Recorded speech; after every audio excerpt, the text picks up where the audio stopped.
Kembali ke perkataan Imam Muhammad Al-Busiri, launa sabaqat rahu ayatuhu hinama yud'a dari sarrimami. Andai kata mukjizat Rasulullah sebanding dengan kemuliaan Nabi Muhammad, maka manusia yang telah jadi tulang belulang di alam kuburnya disebut Nabi Muhammad akan bangkit. Hadirin, pernah terjadi pada masa Nabi Muhammad. Cerita singkat saya sampaikan dalam sebuah hadis yang termasuk salah satu di antara anak angkat baginda Nabi Muhammad yang bernama Jabir.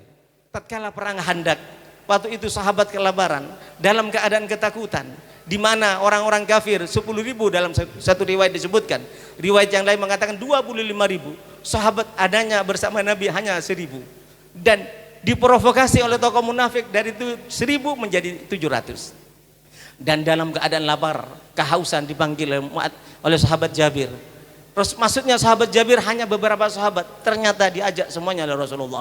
Singkat cerita dalam hadis ini, kambing yang kecil dan makanan yang disajikan sangat sedikit masih lebih disajikan untuk 1.000 orang, bahkan ada sisanya. Tapi ada satu kejadian yang cukup menakjubkan. Pada saat Sayyidina Jabir menjemput baginda Nabi Muhammad, istri Sayyidina Jabir menyembelih kambing, lalu memasak gandum. Pada waktu itu segala rempah dia tuangkan dan dia masak air. Apa gerangan yang terjadi pada saat istri Sayyidina Jabir menyembelih kambing? Kedua anaknya melihat bagaimana sang ibu menyembelih kambing. Lalu dua saudara ini naik ke atas lotengnya. Lalu apa yang terjadi? Sang kakak menyembelih adiknya. Lalu sang ibu yang dalam keadaan memasak kaget, kenapa ada darah menetes dari lotengnya. Lalu sang ibu naik ke atas, betapa kagetnya anaknya yang tertua menyembelih adiknya.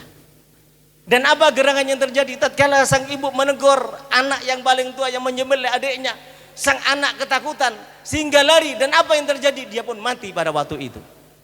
Subhanallah, cintanya istri Jabir dan juga Jabir kepada Rasulullah tampak pada waktu itu. Apa gerangan yang terjadi? Sang anak yang mati dalam keadaan jatuh dan sang anak yang mati dalam keadaan sembelih dimandikan, dibersihkan, dikasih baju baru, ditidurkan di tempat tidurnya seakan-akan tidak terjadi apa-apa. Dan sang istri Jabir tidak menceritakan kepada Sayyidina Jabir. Kenapa tidak menceritakan kepada Sayyidina Jabir tatkala Sayyidina Jabir datang bersama Rasulullah dan para sahabat-sahabatnya?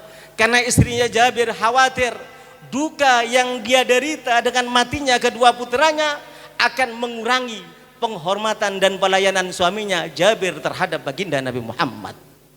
Apa gerangan yang terjadi?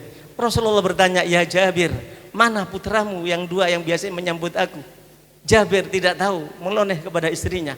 Istrinya menundukkan kepala dan meneteskan air mata, tidak berani bercerita apa-apa. Apa gerangan yang terjadi? Yang terjadi ialah pada waktu itu Rasulullah mengatakan, bersabda Rasulullah, wahai Jabir, lihatlah kedua anakmu telah bermain di halaman rumahmu. Inilah yang dikatakan Imam Muhammad Al-Busiri, launa sabaqat ruhu ayatuhu idhaman ahyasmuhu hina yud'a dari sarrimami. Jangankan orang yang sakit, yang telah jadi tulang belulang, berkat Nabi Muhammad akan diselamatkan oleh Allah Subhanahu wa taala. Inilah harapan kita. Dengan demikian, hadirin yang dimuliakan oleh Allah, siapapun yang cinta Nabi Muhammad akan mendapatkan syafaat Nabi Muhammad. Tentu kalau kita cinta kepada Nabi Muhammad, tunjukkan kecintaan kita dengan mengamalkan syariatnya. Tunjukkan kecintaan kita dengan mendidik anak-anak kita dengan pendidikan agama.